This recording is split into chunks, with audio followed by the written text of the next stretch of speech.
ছোট্ট একটি ছেলে কোর্টে গেছে বিয়ে করার জন্য, দেখুন ভিডিওটি। এখন আপনাদেরকে একটি ভিডিও দেখাবো যে সমাজ ব্যবস্থা কোথায় চলে গেছে। এই মেয়ে, এই কি নাম তোমার? নাম বলো। হ্যাঁ, হীরামণি। কোন ক্লাসে পড়ো? আচ্ছা, তুমি কাকে ভালোবাসো? হ্যাঁ, কি নাম?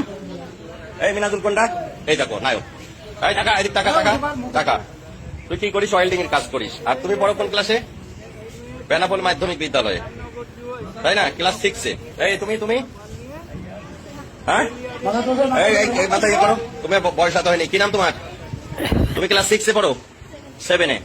তো তোমার সম্পর্ক এই ছেলের সাথে। ও ক্লাস 7-এ পড়ে। এই দেখেন ব্যাগ বুকসা, বাসা বাড়ি থেকে এই যে স্বর্ণালঙ্কার সবকিছু নিয়ে, টাকা পয়সা নিয়ে, তারা হচ্ছে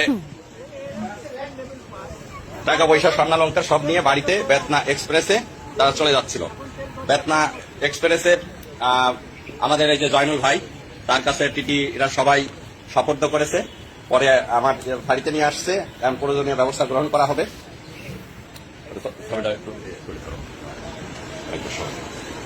এটা অবশ্যই অভিভাবকরা এই মুহূর্তে আসবে। অভিভাবকদের আসার পরেই আমরা আইনগত ব্যবস্থা যেটা হয়। খুবই দুঃখজনক এই সমাজ ব্যবস্থা কোথায় চলে যাচ্ছে। সন্তান আমারও আছে, আপনারও আছে। সন্তানদের প্রতি আসলে অভিভাবকদের খেয়াল রাখার পরেও সম্ভব হয়ে ওঠে না সবাই।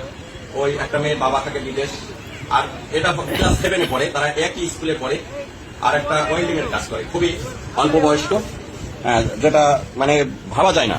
তারা অলরেডি বাড়ি থেকে পালায়ে তারা হচ্ছে এখন চলে যাচ্ছে।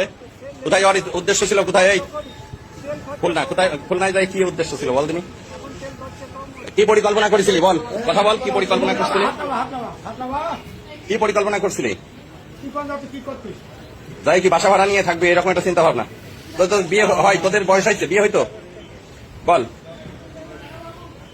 অযথা তো পুলিশকে তোরা হয়রানি করতি। যাই হোক ভিউয়ার্স, এই হচ্ছে সমাজের অধঃপতন। ভালো থাকবেন সবাই। আসসালামু আলাইকুম।